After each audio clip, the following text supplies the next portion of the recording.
बिस्मिल्लाहिर्रहमानिर्रहीम। इब्तदा रब्बे करीम के इसमें अजीम से जो खालिक अर्ज़ो समा है, मालिक शर्क़-वर। दुरूद व सलाम शान कायनात जाने कायनात नबी मुकर्रम हज़रत मोहम्मद मुस्तफ़ा सल्लल्लाहु अलैहि वसल्लम पर। आमिर उस्मान आदिल अपने यूट्यूब चैनल और ऑफिशियल फेसबुक पेज पर पाकिस्तान और दुनिया भर में बसने वाले सफ़ीरान वतन को सलाम अर्ज़ करता है। आज 5 अगस्त था और पूरे मुल्क में आज एक बार फिर बड़े ही अजीब मनाजिर देखने को मिले। पुलिस की जानिब से पीटीआई के कारकुनान की पकड़ दकड़, आंख मचोली का खेल जो गुज़िश्ता कई दिनों से जारी हो चुका था, आज वो अपने अरूज तक पहुंचा। किस किस शहर में क्या रैली, कोई बड़ा जलसा मुनक्किद किया जा सका और गिरफ्तारियां किन बड़े लीडर्स की हुई, किस कदर हंगामा आराई हुई और क्या पीटीआई के बानी तहरीक इंसाफ इमरान खान ने जो कॉल दे रखी थी आज 5 अगस्त को एहतजाज की, उसमें वो कामयाब हुए या फिर फ्लॉप। ये आज की इस वीडियो का मौजू है। नाज़रीन, तहरीक इंसाफ के बानी चेयरमैन इमरान खान जो कि 2 साल से आज उनकी कैद को पूरे 2 बरस मुकम्मल हो गए।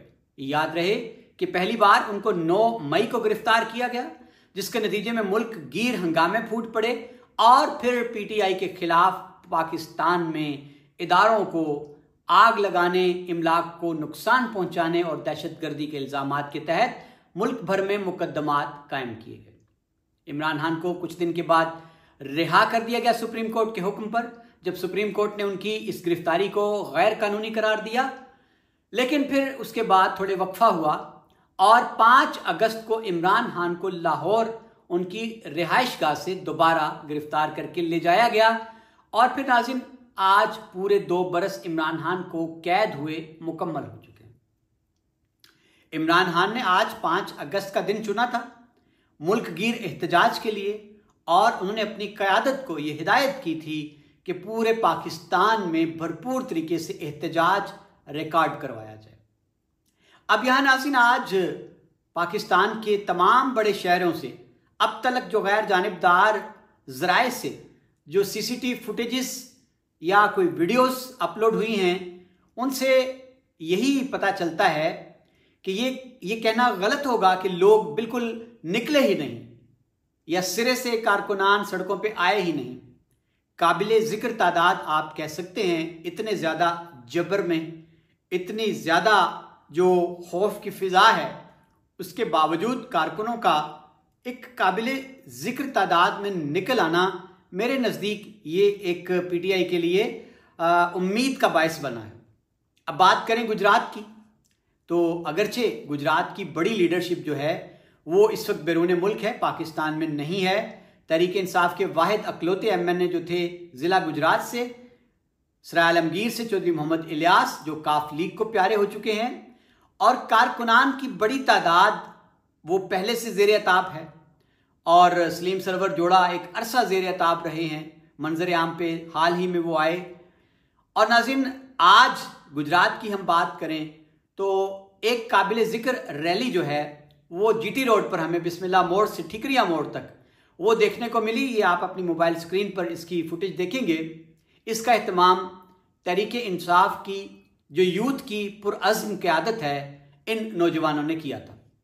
जबकि पीटीआई के एक हल्के का ये कहना था कि क़यादत ने तमाम एमपीएस को लाहौर जमा होने का कहा था, तो चौधरी शाहिद रज़ा जो कि ज़िला गुजरात से पीटीआई के वाहिद एमपीए हैं, उनकी टीम लाहौर में अपनी क़यादत के हुक्म पर एहतजाज के लिए मौजूद थी, खुद अगरचे वो इस वक्त बैरून मुल्क हैं। ये तो आलम था गुजरात का।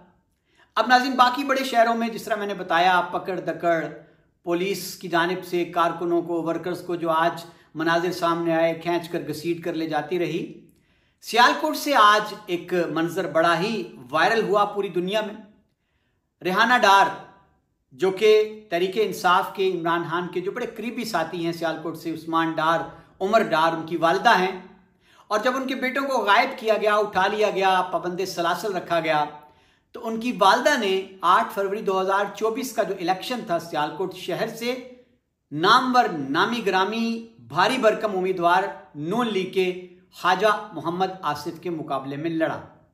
और पीटीआई का ये कहना है कि रेहाना डार भारी अक्सरियत से फार्म 45 की बुनियाद पर ख्वाजा आसिफ को शिकस्त देने में कामयाब रही, लेकिन बाद में फिर फार्म 47 की बुनियाद पर ख्वाजा मोहम्मद आसिफ की इस नाकामी को फतह में बदल दिया गया। आज नाज़रीन ये अभी आप मनाजिर देखेंगे अपने मोबाइल स्क्रीन पर कि रेहाना डार को मर्द पुलिस एहलकार किस तरह से घसीट कर ले जाते हैं और फिर कैदियों की वैन में उनको बाकायदा धकेला जाता है। आखिरी खबरें अब आई हैं कि रेहाना डार को रिहा करवा लिया गया है पुलिस की हिरासत से। और नाज़रीन इसी तरह तमाम बड़ी लीडरशिप जो थी वो ज़ेरे अताब आई रही और इस्लामाबाद से जहां पार्लियामेंट के बाहर मुजाहरे का एक इम्कान था तमाम पार्लियामेंटेरियंस की जानिब से जो पीटीआई के मेंबरान कौमी असम्बली हैं, लेकिन खबर ये आई कि कौमी असम्बली को मुकम्मल तौर पर जो है वो उसको तालाबंदी कर दी गई और पीटीआई के जो एमएनएस थे उनका दाखिला बंद कर दिया गया कौमी असम्बली में। तो नाज़रीन ये सारा दिन के मनाजिर थे और 5 अगस्त गुजर गया। एक खौफ था, एक खरास का सा आलम था। अगरचे इस बार चूंकि इस्लामाबाद की जानिब पेशकदमी की कॉल नहीं दी गई थी, लॉन्ग मार्च की कॉल नहीं दी गई थी, तो हुकूमत ने इस बार रस्ते उस अंदाज में बंद नहीं किए, लेकिन तमाम बड़े शहरों में पुलिस अलर्ट थी और पहले ही आज 5 अगस्त से कुछ रोज़ पहले गिरफ्तारियों का सिलसिला तमाम बड़े शहरों में शुरू कर दिया गया था। और नाज़रीन कारकुनों का ये कहना है कि रात जो गुजरी है उसमें हमारे घरों पे छापे मारे गए हैं, तोड़ फोड़ की गई है और चादर और चार दीवारी का तकद्दुस पामाल करके हमारे अहले खाना को हरासा किया गया है। ये सारे वो मनाजिर हैं नाज़रीन। अब यहाँ मैं आपके सामने जो आज के दिन के हवाले से राय रखने लगा हूँ, जाहिर सी बात है हुकूमती जमातें, उनकी इत्तेहादी जमातें और उनको सपोर्ट करने वाला तमाम तर मीडिया वो यही बयानियाँ बनाने में लगा है कि इमरान खान की काल को अवाम ने यकसर मुस्तरद कर दिया है, कारकुन नहीं निकले हैं सड़कों पर और पीटीआई के कहने पर कोई बंदा भी सड़कों पे नहीं आया, वो ये कहने में हक बजाने पे। लेकिन नाज़रीन अगर आप गैर जानिबदारी से सूरत हाल को देखें तो कमोबेश तमाम बड़े शहरों में कारकुनान जैसे भी सही वो सड़कों में निकले हैं, उन्होंने निकलने की कोशिश की है। कराची का इज्तिमा काबिल ज़िक्र था, इसी तरह सवात से जो मनाजिर हैं वो भी बिल्कुल काबिल दीद हैं और अडयाला के बाहर से भी खबरें आई हैं कि साहिबजादा हामिद रज़ा और उनके साथ दीगर जो लीडरशिप है पीटीआई की, उसने भी खातिर खा वहाँ मज़ाहमत की है, मुजाहरा करने की कोशिश की है। तो ये वो सारी खबरें हैं।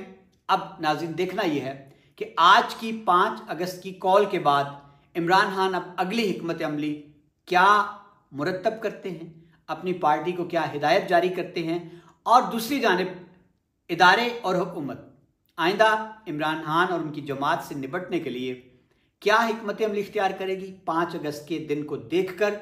लेकिन नाज़रीन अगर ये कहा जाए कि किसी भी सियासी जमात को यूं जबर से और फिस्तायत से, पाबंदियों से, खौफ से, गिरफ्तारियों से दबाया जा सकता है, मिटाया जा सकता है, सिरे से ख़त्म किया जा सकता है, तो ये मेरा ख्याल है कि एक भूल ही हो सकती है। आज तक हमने भुट्टो के नज़रिए को कभी मिटते नहीं देखा।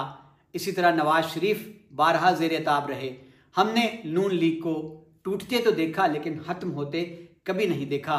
आमिर उस्मान आदिल को इजाज़त दीजिए, अपना बहुत सा ख्याल रखिएगा। अल्लाह हाफ़िज़।